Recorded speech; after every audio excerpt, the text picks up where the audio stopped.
잠깐 쉬는 시간을 가졌으니까 우리 다시 김수영의 구름의 파수병 너무나 잘 알고 있고 수능에도 얼마 전에 나왔었죠. 이거는 제가 왜 가져왔냐면 시가 소설의 화소처럼 중심을 축을 이루는 거에 대해서 이번 21학년도 우리 임용에 제가 중요하게 다룰 거라서 갖고 왔고, 전본권의 피아노에서는 자유연상에 의해서 시상 전개가 이루어지고 있는데, 그러면 여기서는 어떻게 가냐? 빠르게 진행할 거예요. 강의 때 다 구체적으로 진행을 할 거예요. 그렇기 때문에 여기서는 만약에라고 가정과 인용을 줬어요. 이런 것들이 다른 시에서 가정을 갖고 왔을 때는 어떻게 변형하는지에 대해서 또 한 유형을 잡아서 진행할 거예요. 이런 유형을 좀 카테고리 잡아서 할 수 있는 대표적인 시라도 갖고 온 거예요. 그러면서 어떻게 한대요? 이게 시가 아니라고 생각해 보세요. 만약에 나라는 사람을 유심히 들여다본다고 하자 하고 갈 수가 있단 말이에요. 그쵸? 그래서 갈래 시와 소설의 그 경계가 아닌, 아까 극갈래, 서사갈래가 경계가 아닌 것처럼 시점도 불확정성으로 가는 것처럼 그거에 변형될 수 있는 걸로 이 김수영의 구름의 파수병 갖고 강의 때 진행할 거예요. 빠르게 넘어갈게요. 어렵지 않게 알 수 있는 거고, 여기서는 가상의 공간이 아까 같은 경우에는 내가 피아노를 치고 있는 공간이 손가락의 생동감 때문에 물고기를 연상하면서 바다로 가는데, 여기서는 먼 산정에 서 있는 마음으로 내가 먼 산에 서 있는 마음으로 본다. 어떻게 본대요? 잡수로 물고 본다. 이렇게 가는 거. 이게 어떤 차이로 유형별로 다른 작품과 연결을 해서 볼 수 있는지 크게 제가 글씨 크게 넣었던 거는 눈으로 스킵하시면서 들어오세요. 그리고 라고 시상에 연결하고 있어요. 그리고 아니면 거기 그러나 시상 연결하는 거, 그게 어떤 걸 준다는 건지 또 확인하시면서 정해진 물체를 보는데 정해진 물체를 본대요. 그건 뭐예요? 내 시선이 고정될 거야. 그걸 그걸 말하고 있는 거죠. 그리고 또 만약에라고 했어요. 우리 수능에서 여기서 만약에라고 했는데, 이거를 나의 친구가 방문한 뒤에야 비로소 자신의 삶이 그릇됨을 자각하고 있다라는 그 선지가 틀린 걸로 나왔죠. 근데 만약에예요. 안 온 거잖아요. 나의 친구가 와갖고 나의 꿈을 깨워주거나 그릇됨을 꾸짖어 줘도 좋아 라고 한 거지, 와가지고 내가 자각한 게 아니잖아요. 그쵸? 그래서 이런 나의 친구, 나의 꿈, 이런 것들이 이상적인 삶을 포함하고 있는 거죠. 근데 나의 그릇됨, 뭔가 고정된, 아까 정해진 물체만 볼 거야 라는 그런 고정된 시선이 그릇됨에 해당되는 거겠죠. 함부로 흘리는 피, 낡아 빠진 생활, 먼지 낀 잡초, 그쵸? 함부로 흘리는 피, 뭐 어렵지 않게 현실에 앉아있는 있는 나의 모습을 이렇게 낡아 빠진 생활, 먼지 낀 잡초에 비교하면서 이때 구름, 화자의, 근데 낡아 빠진 생활하는 것이 아니리라 먼지 낀 잡초에 잠자는 구름이요. 구름 자체는 움직이니까 이 화자한테는 꿈인데, 그 구름이 잠을 자고 있다고 하니까 멈추어 있는 그 꿈을 말하고 있는 거고, 철늦은 검이 존재없이 살기도 어려운 일하면서 존재없이 살아간다는 게 어떤 건지, 그리고 어려운 일 하고 명사형 종결로 갖는 압축과 여운이 있는 것, 이렇게 대상 나열하면서 화자의 정서를 촉발할 수 있는 상황을 제시하고 있는 것들, 이런 것들이 김수의 파수병을 통해서 다른 작품과 연결해서 정서를 촉발된 상황을 제시하고 있는 걸 찾는 거, 연결해서 강의 때 확인을 할 거예요. 어렵지 않게 쑥스럽다라는 정서가 있고 쑥스러울 수가 있을까라고 하는 소리가 아니른 나한테 의문형 종결로 정말 쑥스러워. 이렇게 쑥스러울 수가 있지? 하면서 나 자신에게, 그쵸? 시를 배반하고 사는 마음이여 라는 하면서 영탄하면서 깨달음을 갖고 있고, 비참한 사람 또 있을까 하면서 또 나 자신에게 그래서 거리와 집과 대비적 공간을 통해서 이 상황, 어떤 공간에도 내가 긍정하지 못하고 있는 나의 상황, 어떤 판단도 주체적으로 할 수 없는 나의 상황을 거리와 집이라는 대비적 공간을 갖고 와가지고 아까 바다, 육지라는 대비적 공간을 나비가 육지인 줄 알고 가서 그 경계, 육지와 바다의 경계를 해체한 것처럼 여기서는 지금 어떻게 갖고 온 건지 확인하시고, 이 메마른 산정에서 너무나 잘 아는 시니까 그냥 스킵해서 넘어갈게요. 이 부정적인 인식으로 하고 있는 이 화자가 그리고 그 구름의 파수병이 나예요. 구름은 나에게 이상적인 나의 지향되긴 그런 대상이야. 근데 여기서 그걸 지켜본대요. 그러니까 내가 그 이상으로 생각하고 있는 시를 쓰지 않고 있는 나의 모습, 반영된 나의 지금 생활을 반성하면서 구름을 지켜보는 나가 될 거야 하면서 다짐을 하고 있는 시였어요. 이 시를 통해서 기반으로 해갖고 다른 작품과 연결해서 어조도 볼 거고요. 어조 하면은 여성적이다, 정제된 어조, 담담한 어조, 격정적 어조, 영탄적 어조 카테고리를 잡아서 확인할 거고, 계절감도 확인할 거예요. 계절의 흐름을 통해서 대상의 특성이 부각이 되냐, 계절의 흐름이 있는지 없는지도 또 아주 간략하게 나온다면 보는 것도 카테고리를 잡아서 볼 거고, 장소와 공간이 사건이 벌어지고 있는데 그 장소에서 사건이 시간적으로 벌어지느냐, 과거, 현재가 계속 교차해서 벌어지냐, 아니면 그 장소가 상징성이 있냐, 아니 그냥 장소야 있냐, 그리고 묘사할 때 감각적으로 묘사되냐, 그런 것도 한 카테고리를 잡아서 볼 거고, 박두진 해도 우리 기출에 나왔던 건데 상당히 잘 알고 있는 시죠. 노래로도 해야 소설하여 노래도 있고, 이때 해가 있느냐 없느냐 따라서 여기서는 공간을 다르게 인식하고 있는 거죠. 해가 솟은 후에 있는 공간이 나한테 이상적인 공간이었어요. 아까 그 구름이 나한테, 김수영한테 이상적인 공간인 것처럼 연결해서 카테고리를 잡아서 이렇게 그 공간에 어떤 대상을 통해서 공간의 변화가 있느냐, 또 이 한 유형을 잡아서 봐야 되는 거죠. 그래서 이때 청산, 아까 나비야 청산 가자 했는데, 이때 청산 모든 존재가 어울려 화합하고 공존할 수 있는 공간으로 바뀔 수 있어, 해가 있으면 하고 말하고 있는 박두진의 해에서의 공간을 볼 거고, 박태원의 천면 풍경에서 공간 이동하죠. 박태원 누구에 의하여? 한 특정 인물 구보에 의하여.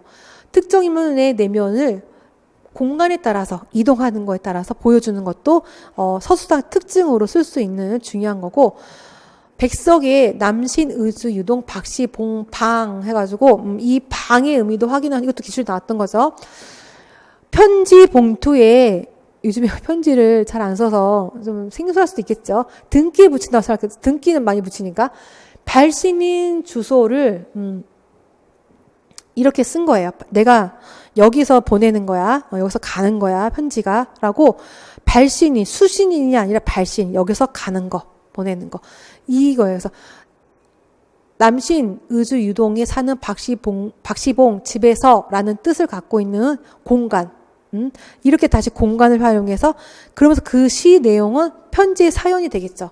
내가 앞부분, 시 내용 앞부분에 어느 목수의 집에 한 칸, 아주 막 허스름 한 칸에 거주하게 된 자신의 근황을 알리면서 사연이, 이렇게 편지 사연이 들어가 있는 게 시 내용이 되는 거죠. 그래서 이 백석에 많은 시들이 임명이 나왔는데, 구성과 형식 면에서 안정되고 문학성이 높다라는 많은 평론가의 평이 있는 이 시.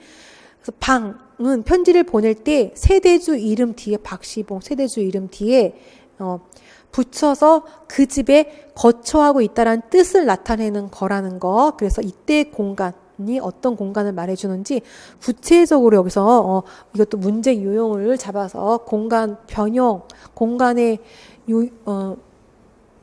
유형할 때 다시 한번 강의 때 언급을 할 거고, 중요해요. 시어가 소설의 화소처럼 이야기를 끌고 가는 중심축 하면서 표현사 특징, 시어의 의미 확인하는 거 중요하게 볼 건데, 여기서 박목월의 이별가, 이것도 임용에 나왔던 이별가 68년 이후에 98년 이후에도 68년 98년 이후에도 몇 번 나왔던 건데, 이것도 자세하게 강의 때 설명을 드릴게요.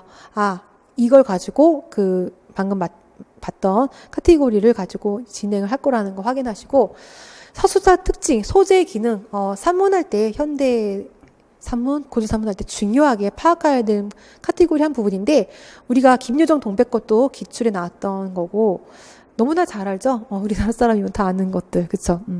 거기서 누집당인데 너무나 잘 아는, 그죠? 누집당인데 하는 말을 통해서 우리는 뭘 할 수가 있죠? 소나기에서도 그걸 가지고 우리가 무엇을 알 수 있는지, 또 박완서의 엄마의 말뚝 2에서도 2번 격해 하시다니 그 문장을 가지고 우리가 알 수 있는 게 뭔지 확인하는 것들 이렇게 나왔었는데, 소작인, 마름, 관계를 나에게 환기하고 있는 누집닭인데, 그쵸? 유명하죠? 그리고 농촌의, 김유정 하면 농촌소설, 도시소설 크게 나눠지는데, 농촌의 향토적 풍속을 2번 썼네요. 하나 빼고, 작품의 중심 소재로 활용했죠. 닭싸움. 너무나 잘 알고 있는 것. 이렇게, 서술상 특징, 소재를 가지고, 중심 소재를 가지고 확인하는 것도 우리 21학년도 문제 유형의 중에 들어가고 있다라는 것도 보고, 제가 이제 끝났어요. 이제 힘들게 고생하셨습니다. 끝났습니다. 작품 미리 읽기라고 했는데, 이거를 오늘 특강을 듣고, 물론 이제 유튜브를 보신다거나 인강을 듣는 손님들께서 늦게 보시게 되겠지만,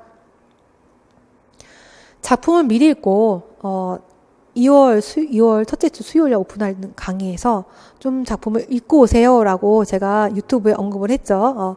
손님들께서 좀 작품을 좀 미리 읽으셔야지만 강의 때 교재의 전 부분을 넣으실 수 없으니까 부분 지분만 들어가잖아요. 그렇고 어려울 수 있는 부분이 있어요. 그렇기 때문에 좀 미리 읽어주세요라는 것만 확인하고 진행을 마칠까 합니다. 소현성록. 우리 3대 하면은 염상섭 작가 생각나는데, 3대라는 작품이 이때 있었습니다. 장편이죠. 가문소설. 3대가 가니까 당연히 장편이 되겠고, 가문소설이에요. 이것도 한번 읽어주시고, 중요한 거는 뭐냐면, 여기 남장 모티프가 나와요. 이충풍전에서 춘풍의 저가 남장 모티브를 해가지고, 춘풍을 사람답게 만드는 거 나오는데, 여기 남장 모티브가 나와요. 과거 사건을 서술상의 특징을 여기서 볼 건데, 요약적 제시에서 인물의 내력을 설명하는 그 부분도 좀 확인하시면서 이 작품을 미리 읽어주시고, 작자 미상의 지하국, 대적, 퇴치의 설화 상당히 중요해요. 이걸 좀 알아야지만 우리 임용에 이게 부분 선지로 이렇게 나와주고 있는데 왜 나오는지 이유를 알게 돼요. 김원전에도 이 내용이 계승되고 창작되고 있어요. 금방울전도 같이 연결이 되어 있습니다. 금방울의 해룡과 금룡이. 김원도, 여기 김원전의 김원도 해룡과 같이 요괴를 죽이고 공주를 구출한다는 구성이 되어 있어요. 작품의 연관성이 되어 있어요. 이렇게 세 가지. 지하국, 대적, 퇴치, 설화를 통해서 김원전, 금방울전 확인해 주시고, 어룡전이 있어요. 여기 보면은 전반부는 계모용 가정 소설로 가요. 근데 후반부 갈수록 영웅 소설로 가고 있고, 황새 결속 너무나 잘 알죠. 같은 이야기, 유사한 이야기가 한무 대화에 들어있어요. 그리고 작자 미상인 화상 중봉기, 여기서도 보면은 송사, 여기도 송사 이야기 있고, 서동지전 중요하죠. 여기도 송사가 전개되는 과정이 들어있습니다. 그래서 요 세 개 묶어가지고 확인하시면서 송사가 어떻게 전개되고 있는가 작품 미리 읽기 확인해 주시고, 소대성전, 용문전, 이게 소편이라고도 말하고 있는 소대성전과 낙성비룡에서 주인공이 막 잠자고 막 먹고 막 그런 게 나오는데 그 부분이 독특한데 그 부분이 나와요. 낙성비룡에도. 낙성비룡이란 뜻은 제목이 자체 갖고 있는 게 인간이 구렁에 떨어졌다 승천하는 거. 소대성전과 일치하는 부분이 주인공이 요 부분적인 요 면모가 다 같다라는 것도 확인해서 읽어주시고, 용문전 정말 독특하게 임금 충성이 다른 임금, 한 임금만 섬기는 게 아니라 다른 내가 선택에 의해서 임금 선택을 할 수 있다라는 거. 전향, 임금 선택에 대한 전향이 있다라는 거. 상당히 중요하죠. 중세적 이념에서 벗어나는 모습이 용문전에 있다라는 거. 여기서 서술자가 개입해가지고 작중 상황을 설명하는 부분도 확인을 하시면서 도성을 지키던 장수와 군졸 가운데 누가 감히 대적하리요? 그런 부분 서술자 개입해서 작중 상황 설명하는 부분 이런 것도 찾아보시면서 산으로 들어간 용문이 어찌 진중에 있으랴 하는 서술자 개입하면서 작중 상황 설명하는 부분도 찾아가시면서 현대 산문에서는 이순원의 19세하고 김원수의 캐비넷 읽어주시면 우리 강의 때 좀 도움이 되실 겁니다. 네. 그래서 광해룡전이 있는데 이것도 좀 중요하게 다룰 거예요. 천상에서 구조가 구조 면에서 좀 중요해요. 적강 구조가 있고 탐색 구조가 있는데 천상에서 지상으로 이어지는 적강 구조가 큰 틀이에요. 적강한 광해룡이 부친을 찾아가는 탐색 구조는 그 안에서 사건의 진행을 입체적으로 흥미롭게 하는 기능을 해요. 이런 것도 간단하게 서술할 수가 있는 것도 중요하죠. 탐색은 없어진 결여물을 찾아 떠나는 거고, 충족은 결여물을 다시 제자리 돌려놓는 거죠. 그래서 이 적강 구조는 주인공이 천상에서 죄를 짓고 지상으로 내려온 뒤 가진 시련을 다 극복하고 다시 천상으로 올라가는 구조가 적강 구조죠. 이런 큰 틀 안에 탐색 구조가 들어있는 곽해룡전도 미리 읽어주시고 좀 자세하게 제가 좀 설명을 썼습니다. 그래서 탐색 구조는 어떤 또 형식 체계를 갖고 있냐? 결여, 탐색, 충족이 가족으로 이루어져 있다라는 것도, 어떻게 결여돼서 탐색 충족이 되고 있는 것도 이 곽해룡전을 통해서 강의 때 진행을 할게요. 92학년도부터 2020학년까지 현대시를 이렇게 교재에 현대시, 현대사문, 교술, 다양하게 교재 첫 부분에 이렇게 92년도부터 93, 94, 96년, 7, 8, 9, 2000년도 1년부터 해서 계속 이렇게 정리를 해 둔 것들을 제가 교재마다 첫 부분에 다 실어놨으니까 선생님들 물론 똑같은 작품과 작가가 또 나오지 않는다는 그런 틀은 없지만 대략 제가 출제에 관한 이야기 1편부터 3편까지 얘기했을 때 좀 그거를 폼을 보신 분들은 이걸 참고하셔가지고 어느 부분에 내가 집중적으로 봐서 이 작품을 통해서 연상을 해가지고 출제자의 문제의 연상의 묘를 찾을까? 물론 제가 다 드리지만 선생님들도 개인적으로 공부하실 때, 복습하실 때 이게 몇 년도에 이렇게 나왔지? 라는 걸 생각하시면 제가 연상의 그 묘를 말씀드릴 때 그래 그럴 것 같아 라는 거를 같이 동의할 수 있도록 제가 정리해 놨습니다. 네, 오늘 고생 많으셨어요. 추운 날. 네, 2월 첫째 주 수요일 날 강의 때 만나요.